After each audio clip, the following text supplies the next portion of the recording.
जरूर देखें, पहली बार दिल्ली के पूर्व मुख्यमंत्री वो इलीगल बांग्लादेशी घुसपैठियों का वोट बनवाने के लिए चुनाव आयोग जाते हैं। कुछ भी बोल रहे हैं भाई मनोज तिवारी। कैसी विडंबना है कि रोहिंग्याज और इलीगल बांग्लादेशी घुसपैठियों के बल पे आम आदमी जीतेगी। एक साथ बहुत सारे मुद्दे कह दिए हैं, मुझे लगता है कि इसलिए कि संजय भाई आज सामने हैं, नहीं तो फिर इनका इस पे प्रकाश आएगा। एक करते हैं। पहला जो मुद्दा वो उठा रहे हैं वो केजरीवाल की अर्थव्यवस्था, जिसका आप डंका बजा रहे हैं, कह रहे हैं देखो केजरीवाल की अर्थव्यवस्था। अब फ्री वाली चीजें, उसमें मैं आपकी ही सरकार का, अपने फाइनेंस डिपार्टमेंट का कुछ ऑब्जर्वेशन बताना चाहती हूँ, जो आपने भी देखा है, जिसपे केजरीवाल जी ने कहा है कि मैं तो जादूगर हूं, मैं कर देता हूं। पहले ही जो सब्सिडीज की वजह से जो 15% टोटल बजट का था वो 20% जाने की बात है। दूसरा, 10,000 करोड़ रुपए नेशनल स्मॉल सेविंग फंड से उधार लेने की अतिरिक्त बात हो रही है, ताकि मौजूदा वित्त वर्ष का काम उससे चल पाए। दिल्ली जल बोर्ड जो है वो 2021-22 में उसका 1 लाख, मतलब यहां पर मुझे जीरो वाली चीज देखनी पड़ेगी अब। नमस्कार दोस्तों, आप सबका फिर से एक नए वीडियो पे स्वागत है। फिर से आ गया हूँ एक नया डिबेट वीडियो लेकर। इस डिबेट वीडियो में आप लोग को दिखाने वाला हूँ किस तरीके से श्वेता सिंह पत्रकार के साथ संजय सिंह और मनोज तिवारी दोनों से आपस में डिबेट होती है।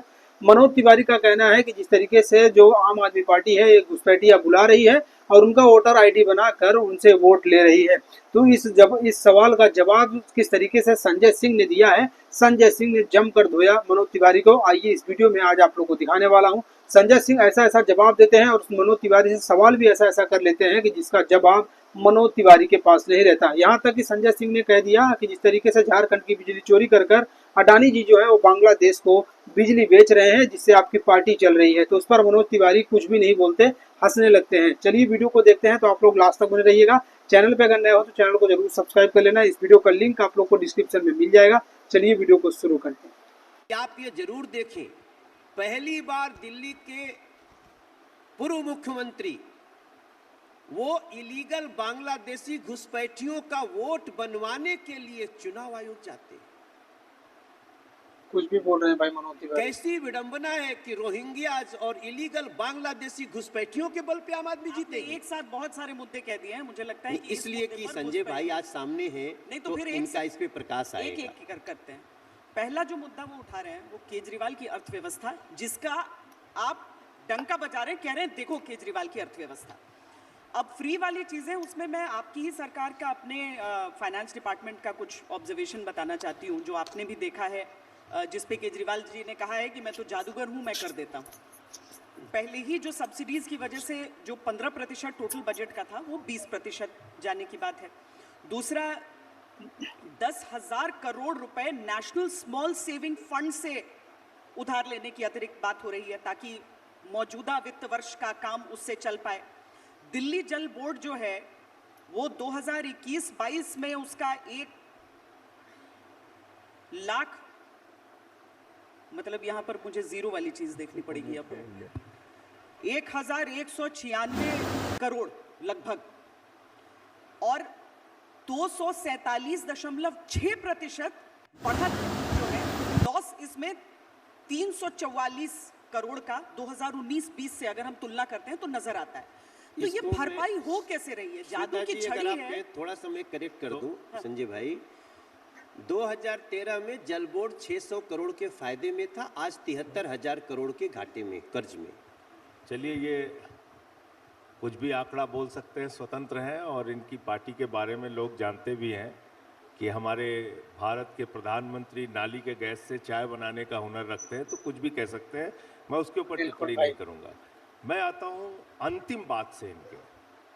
इन्होंने कहा बांग्लादेशी रोहिंग्यास को केजरीवाल जी उनका वोट बनवाना चाहते हैं।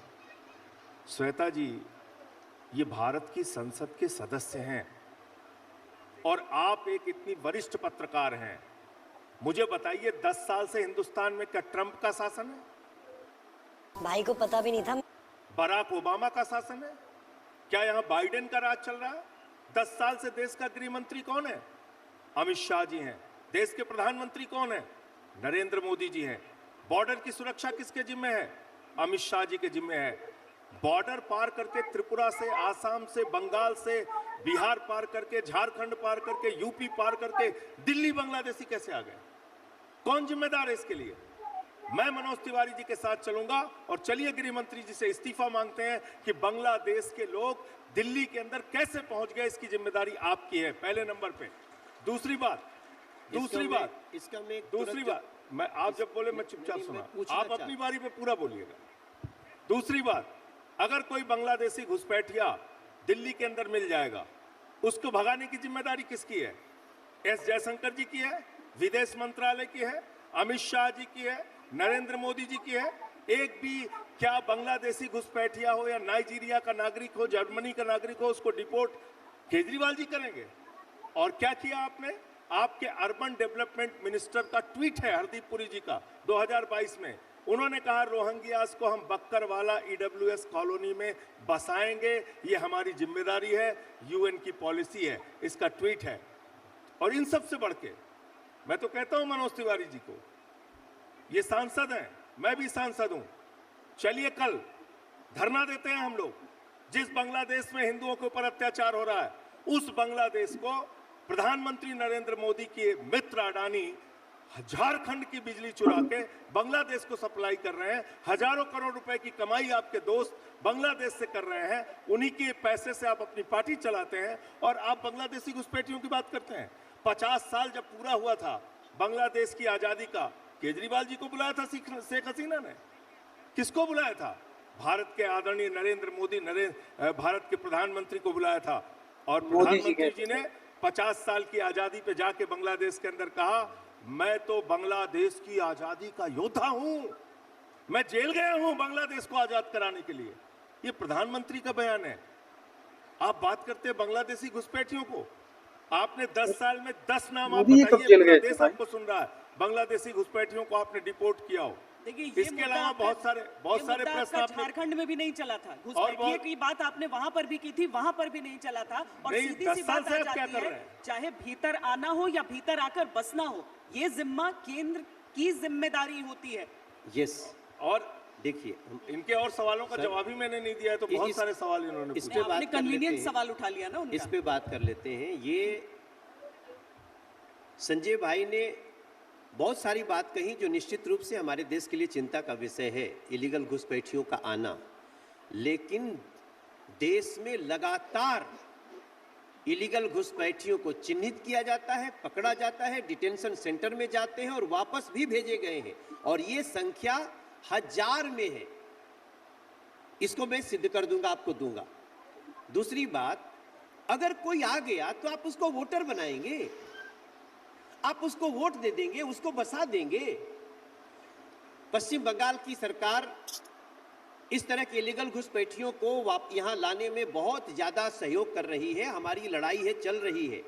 लेकिन मैं पूछना चाहता हूं संजय भाई साहब से, और दिल्ली से पूछना चाहता हूं कि हमने ही संसद में आवाज उठाई है, ये संजय जी ने आवाज नहीं उठाई, ये हमने संसद में आवाज उठाई है कि इलीगल घुसपैठिए बांग्लादेशी यहां आ रहे हैं। दिल्ली के कुछ विधायक और कुछ सरकारी अधिकारी मिलकर उनको बसा रहे हैं, उनका आई कार्ड बन रहा है, उनको झुग्गी लगवा रहे हैं, उनकी कई जगह हमारे यहाँ की झुग्गियों में मिक्स कर रहे हैं, और उनको ऐसी बेबुनियाद बातें फैला के जाते जाते याद रखिएगा, दिल्ली का बजट जो 36,000 करोड़ होता था, आज 76,000 करोड़ है। याद रखिए, 2014 में दिल्ली का बजट 36,000, वो आपने बढ़ाया, हमारे टाइम में बढ़ा है। और किसने बढ़ाया? क्या समय केंद्र सरकार कितना पैसा देती है दिल्ली को, बताइए आप। चलिए आगे का निर्णय 2014 में चलिए मनोज जी। 325 करोड़ से ज्यादा नहीं देती। 76,000 करोड़ का बजट है। दिल्ली के लोगों ने तालियों के साथ इस बहस का कहां से बढ़ा दिया? उसके बाद भी 36,000 76,000 करोड़ दिल्ली याद रखिए। सरकार का